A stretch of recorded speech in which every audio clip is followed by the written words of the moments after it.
The Great Sphinx of Giza is not just the most famous statue in the world. It's also a massive mystery. Hello everyone. In this video, you'll learn something new about the Sphinx that you probably didn't know before. Welcome to our channel everyone. Let's invite you to a unique tour of Egypt's landmarks. Are you ready? Well then, shall we begin our journey?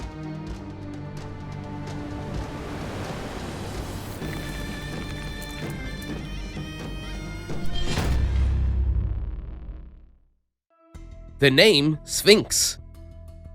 This statue is called the Sphinx, but what is the origin of its name? Did the creators of this statue also refer to it as such? No, the name Sphinx appears to have been given to this statue around 2,000 years after it was built. Do you remember the tale of King Oedipus and the Sphinx from Greek mythology? The Sphinx poses a riddle to King Oedipus. What walks on 4 legs in the morning, 2 legs at noon, and 3 legs in the evening? Of course, Oedipus's answer is man. In response, the monster becomes enraged and throws itself into the sea. Of course, the Egyptian Sphinx and the Greek Sphinx had only a few common elements, but could anyone from so long ago have known that?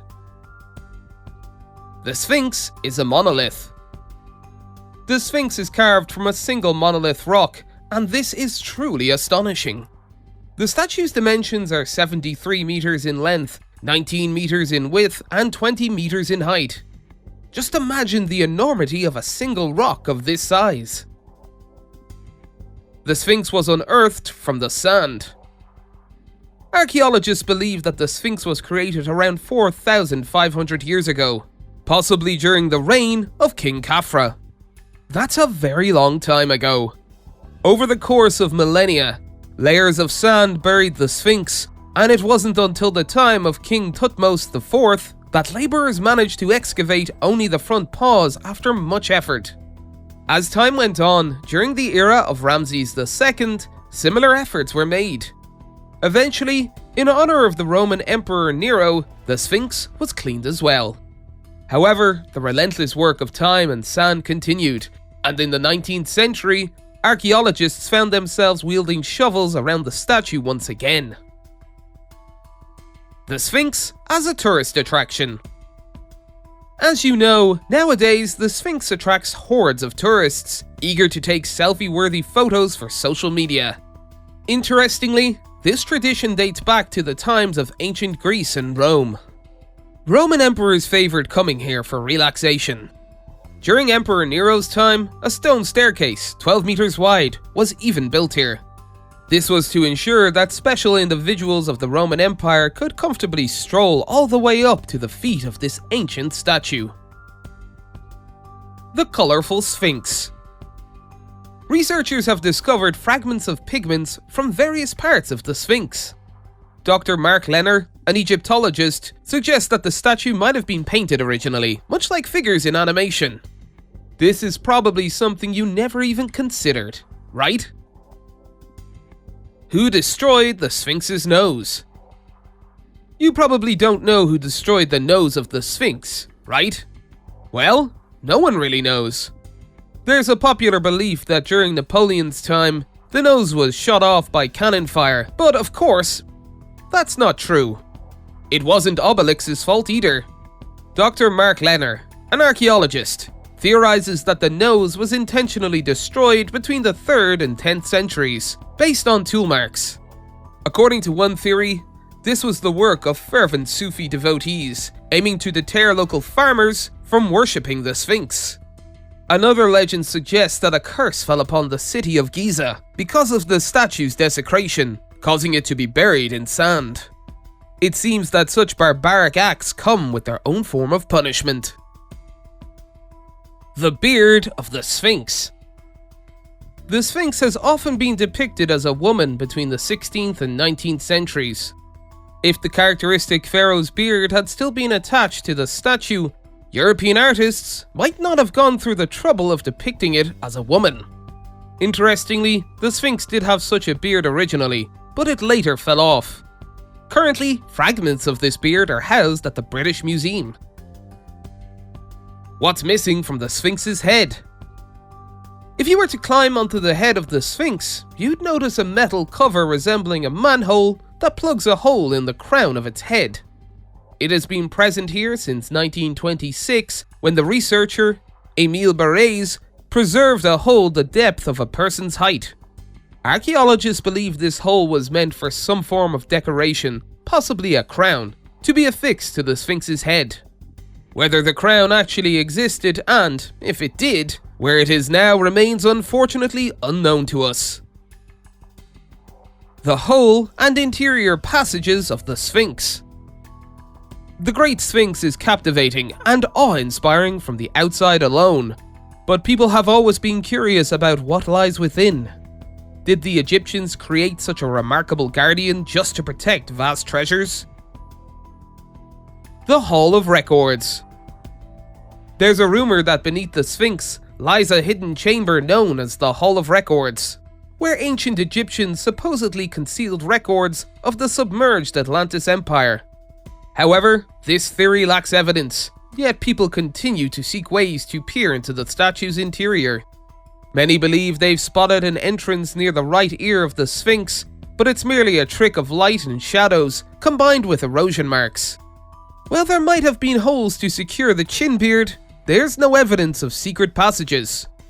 But don't be disappointed too soon. It's possible to enter the interior of the Sphinx, and there isn't just one method. I mentioned the hole on top of the head, but there are other ways as well. The Pairing Hole.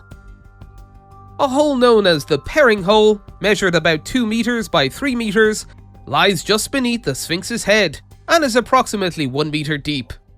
This is a relatively recent addition, discovered in 1837, when a team led by Egyptian archaeologist Howard Weiss and engineer John Perring attempted to dig a passage leading into the body of the Sphinx.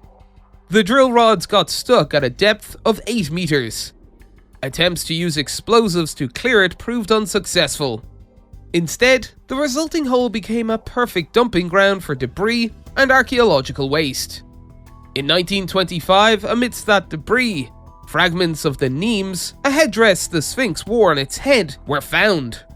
So, at least it served some purpose over the years. Passage from the rear.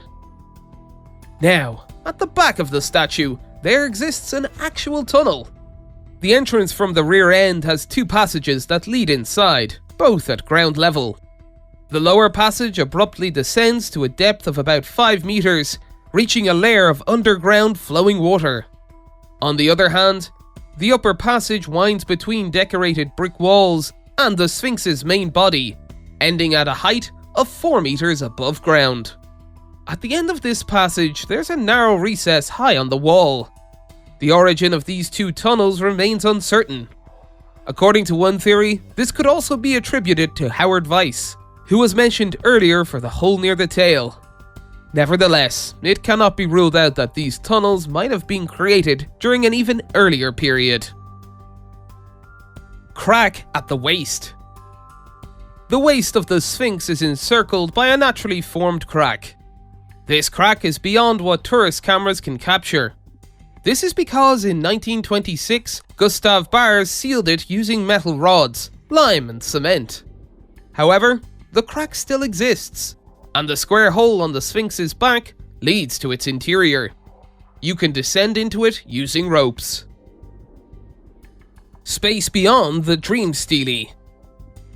Between the front paws of the Sphinx stands a massive stone stele weighing around 15 tons. It's likely that this was once the door of a collapsed temple. Ancient inscriptions on the stele tell the story of Thutmose IV. Thutmose IV devised cunning strategies to ascend to power, despite not having a legitimate claim to the pharaoh's throne. He claimed to have had a mysterious dream while resting in the shade of the Great Sphinx. In the dream, the god Atum appeared and promised to make him pharaoh if he cleared the sand and restored the Sphinx's appearance. And so it happened. The Sphinx's front paws were revealed as the sand was cleared, and Thutmose IV proved his right to the throne. By the way, there's another intriguing aspect to the Dream Stele. Behind the stele, a lid is concealed, revealing a rectangular hole underneath. Who could have excavated this hole? And what were they searching for? Keyhole.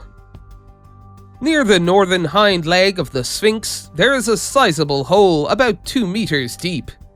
The lower part of it is shaped like an overturned keyhole.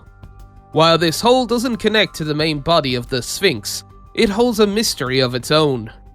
Egyptian archaeologist Dr. Mark Lenner believes it might have been an unfinished tomb. Could someone have desired a cozy enclave protected by the Sphinx? Osiris God's Underground Passage. Between the Sphinx and King Khafre's pyramid, there's a fascinating underground passage that I can't help but introduce to you.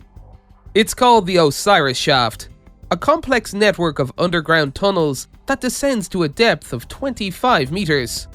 In the deepest chambers, there's water, leading researchers to believe that these were like bathing areas for ancient Egyptians. This place holds tremendous mysteries. Could the Osiris God's underground passage be somehow connected to King Khafre's pyramid and even to the Sphinx, often considered a representation of King Khafre himself? What are your thoughts, everyone? Please share your opinions in the comment section. With this, we come to the end of our exploration into the mysteries of the Sphinx. Thank you all for watching. I hope you've had some truly enlightening discoveries today. Let's start preparing for our next video right away. It's time to say goodbye for a little while. Hopefully, we'll see you again very soon. Until then, goodbye.